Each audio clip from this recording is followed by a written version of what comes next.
ಬಂಟ್ವಾಳದ ನರಿಕೊಂಬು ಸರ್ಕಾರಿ ಹಿರಿಯ ಪ್ರಾಥಮಿಕ ಶಾಲಾ ಬಾಲಕನೋರ್ವ ಬಿಸಿಯೂಟ ಸಿಬ್ಬಂದಿ ಕರ್ತವ್ಯ ನಿರತರಾಗಿದ್ದ ವೇಳೆ ಅವಘಡ ನಡೆಯುವ ಆತಂಕವನ್ನು ಗಮನಿಸಿ ಸಮಯ ಪ್ರಜ್ಞೆ ಮೆರೆದು ಅವಘಡವನ್ನು ತಪ್ಪಿಸಿದ ಘಟನೆ ಪ್ರಶಂಸೆಗೆ ಪಾತ್ರವಾಗಿದೆ. 5ನೇ ತರಗತಿಯ ಮನ್ವಿತ್ ಸಮಯ ಪ್ರಜ್ಞೆ ಮೆರೆದ ವಿದ್ಯಾರ್ಥಿ. ನಾನು ಅಡಿಗೆ ಮಾಡುತ್ತಿರುವ ಸಂದರ್ಭದಲ್ಲಿ ಕಾಯಿ ತುರಿತಿದ್ದೆ. ಆಗ ಗ್ರೈಂಡರಲ್ಲಿ ಆಕಸ್ಮಿಕವಾಗಿ ನನ್ನ ಕಾಯಿ ಸಿಲುಕಿಕೊಂಡಿತ್ತು. ಆಗ ಜೋರಾಗಿ ಕಿರಿಚಿದೆ. ಆಗ ನನಗೆ ಸ್ವಿಚ್ ಆಫ್ ಮಾಡಲಿಕ್ಕೆ ಆಗಲಿಲ್ಲ. ಆ ಹುಡುಗ ಓಡಿ ಬಂದು ಸ್ವಿಚ್ ಆಫ್ ಮಾಡಿದ್ದಾನೆ.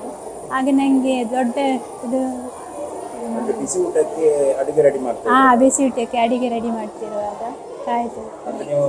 ಕಾಯಿ ತುರಿತಾ ಇದ್ದೆ. ಅವನು ಅಂದ್ರೆ ಆ ಕಡೆ ಅವನು ಇದ್ದಾನೆ ನಿಮ್ಗೆ ಗೊತ್ತಿರ್ಲಿಲ್ಲ. ಅವನು ಬೊಬ್ಬೆಕೆಯಲ್ಲಿ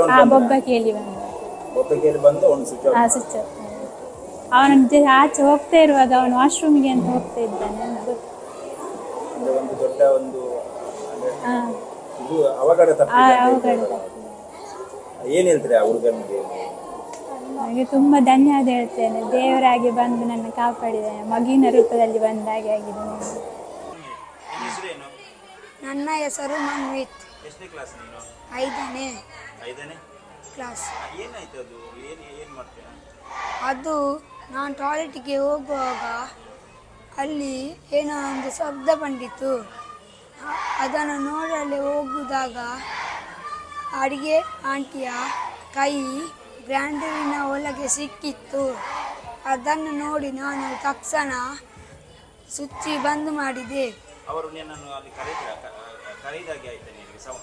ಇಲ್ಲ, ಅವರು ಬೊಬ್ಬೆ ಹಾಕುವ ನೋಡಿದೆ. ಅವಾಗ ಹೋಗಿ ಸ್ವಿಚ್ಚನ್ನು ಸಿಕ್ಕಿತು. ಸ್ವಿಚ್ಚನ್ನು ಹೋಗಿ ಬಂದ್ ಮಾಡಿದೆ. ಮತ್ತೆ ನಾನು ಟೀಚರ್ಸ್ಗೆಲ್ಲ ಹೇಳಿದೆ. ಮತ್ತೆ ಅವರು ಟೀಚರ್ಸ್ನವರು ಬಂದರು.